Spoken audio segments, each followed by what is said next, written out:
Muy buenos días, bienvenidos en esta mañana, hermosa mañana, soleada mañana, a una reflexión, a comer el pan espiritual, el pan que a vida eterna permanece.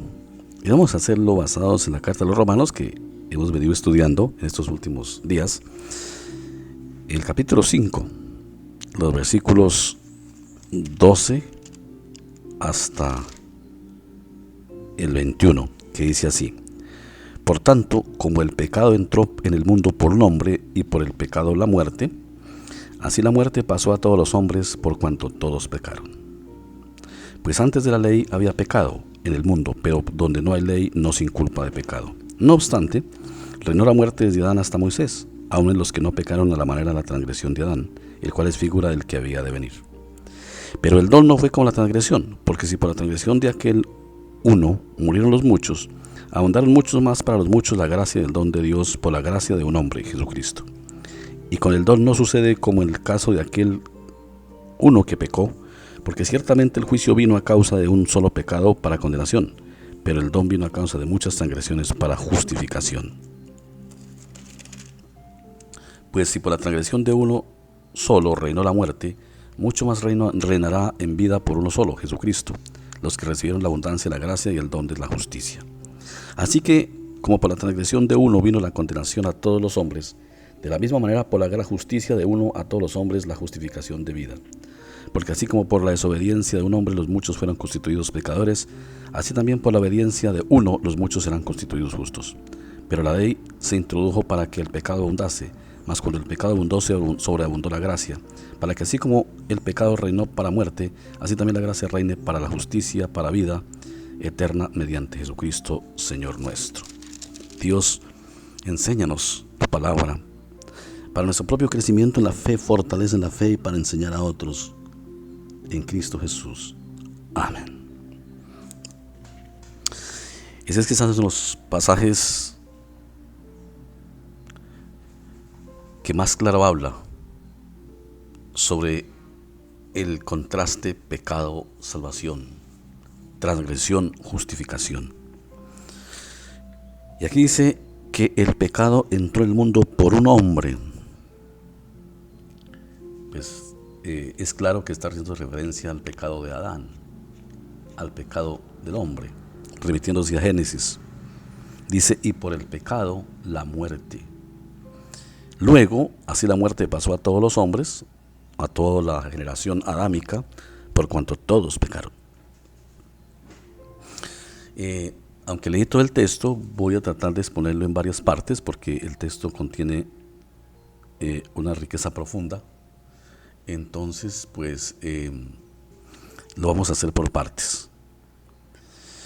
Y voy a hacerlo por versículos para este momento, el versículo 12 hasta el 14. Para la gente del común, para la gente, digamos, religiosa, normal, que no conoce a Dios, que no ha leído las Escrituras, para la ciencia, gran parte de la ciencia, la muerte forma parte de un ciclo natural que tenía que suceder. El principio de la ciencia, y esto nos lo enseñaban en las ciencias naturales desde niños, es el hombre, todo ser vivo, nace, crece, se reproduce y muere. De manera que la muerte no es algo que para ellos sea algo extraño a la vida, sino algo común, algo normal y algo natural. Pero nosotros los cristianos, nosotros los que escudriñamos las Escrituras, debemos saber que no es así. Que aunque la muerte pareciera algo natural, no estaba en el plan de Dios. Dios no nos hizo con ese propósito. Cuando Dios nos creó, no creó el hombre con ese propósito. No fue que Dios dijo, el hombre lo creó y bueno, va a nacer, va a crecer, va a reproducirse y va a morir. No.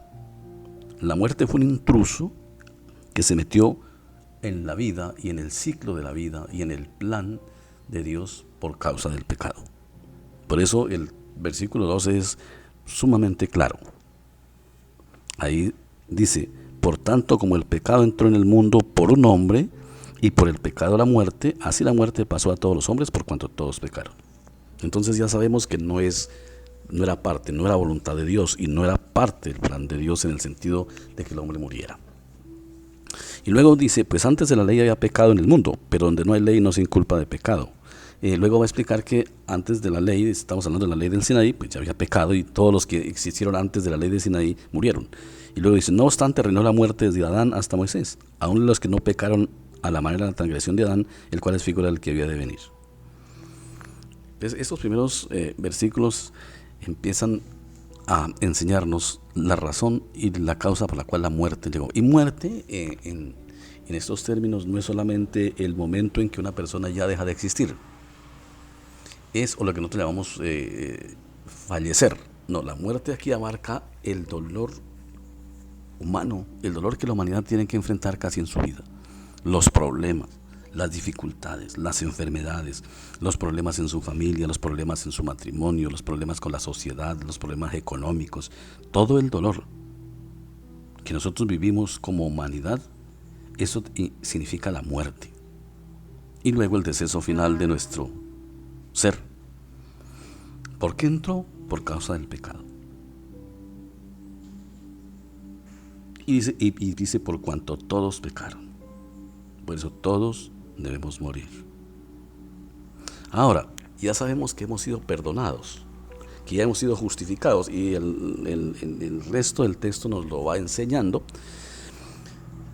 La pregunta que es normal que nos hagamos, y creo que más de uno se la ha hecho, es: si ya fuimos perdonados y ya fuimos justificados y Dios ya no nos toma en cuenta los pecados, entonces la pregunta es: ¿por qué morimos? De todas maneras, los cristianos ya perdonados debemos estar seguros de eso, ya justificados, ya libres de toda culpa. Entonces, ¿por qué la muerte, sin embargo, nos lleva? Igual las enfermedades nos llegan, los problemas nos llegan, igual que el resto de la sociedad que no conoce de Dios. Lo que logramos captar a la luz de las Escrituras es que de todas maneras nosotros como pecadores vivimos y sufrimos las consecuencias temporales del pecado.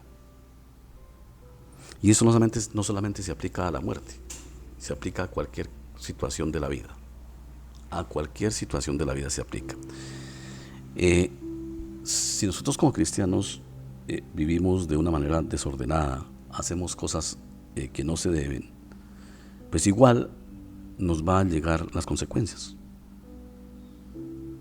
Nos van a llegar lo mismo que a cualquier persona. Porque lo que ha sucedido es que nuestro pecado ya fue absuelto, ya fuimos absueltos de toda culpa ante el trono de Dios. En la eternidad no sufrimos el daño porque el pecado ya fue perdonado. Ninguno de los pecados nos va a quitar la vida eterna y nos va a apartar de Dios eternamente. Pero las consecuencias temporales sí, como la muerte se tiene que sufrir. ¿Sí? Ahora, nosotros sabemos también que Dios ya nos ha revelado algo más, que de todas maneras la muerte es necesaria de alguna manera, porque nuestro cuerpo pecaminoso se destruye y luego el Señor nos dará un cuerpo nuevo en la resurrección. Entonces también vemos que Dios usó también eso para un plan, que es darnos una vida nueva en un cuerpo nuevo, no en un cuerpo sujeto a corrupción. Pero otra lección nos da también esto de tener que morir, que todos seguimos siendo pecadores. Aunque cristianos seamos, estamos absueltos, pero nuestro cuerpo necesita ser destruido. Este cuerpo no puede entrar al reino de los cielos.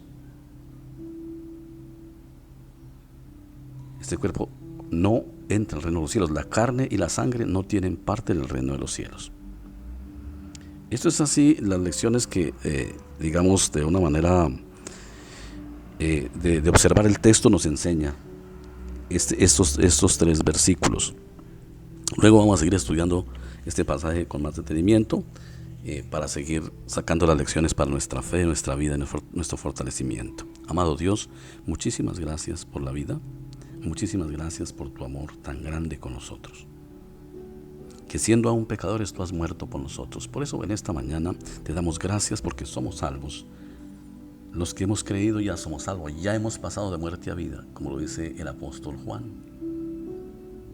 El que no cree ya ha sido condenado, pero el que cree ya ha sido salvo, pues ya ha pasado de muerte a vida.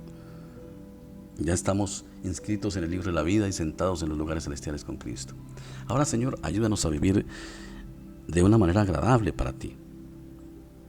Aquí donde cuenta el comportamiento en nuestra vida es la agradarte a ti, y ayúdanos a hacerlo cada día. Perdónanos porque no lo hemos hecho, perdónanos porque hemos pecado contra ti. Ayúdanos, Señor, a ser buen ejemplo para los demás y para nosotros mismos, para gloriar tu nombre y bendecir tu nombre. Padre, gracias por el descanso de la noche, y este día lo ponemos en tus manos, por los méritos de Cristo nuestro Salvador. Amén.